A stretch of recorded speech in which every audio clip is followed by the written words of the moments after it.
The recent announcement by the Department of Justice that it may reclassify marijuana from level 1 to level 3 has some people wondering, what does all that mean? Will it legalize pot? I'm senior reporter Roland Barris, and the answer to that is definitely no. But there could be some significant changes, if not for the consumer, then definitely for the producers of marijuana. If there's one thing you need to know about the expected reclassification of marijuana from level 1 to level 3, it's this. How much of this is politics?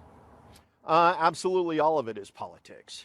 Evans is treasurer for Kind Idaho, a pro-marijuana activist group, and he says there's no question President Joe Biden is using the issue to attract the youth vote.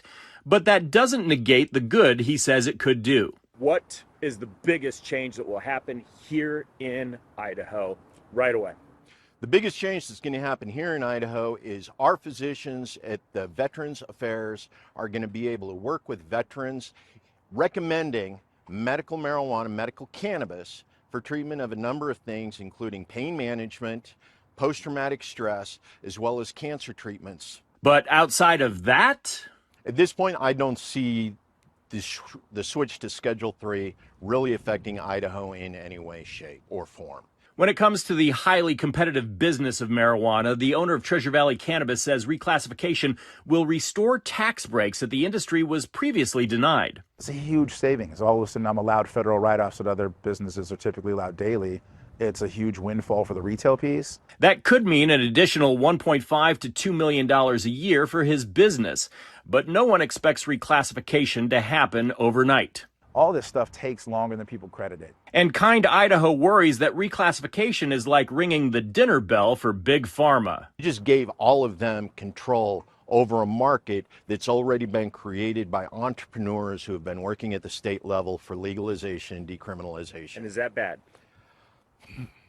Depends on how you feel about corporate America. A group called Smart Approaches to Marijuana says classification 3 is a bad idea because it says medical studies show THC is linked to addiction, psychosis, depression, and anxiety, among other things.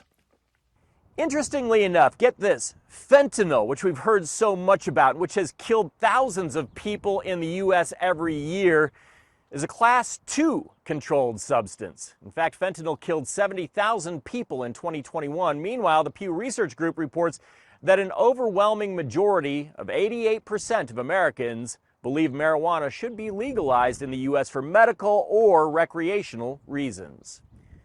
In Boise, I'm senior reporter Roland Barris, Idaho News 6.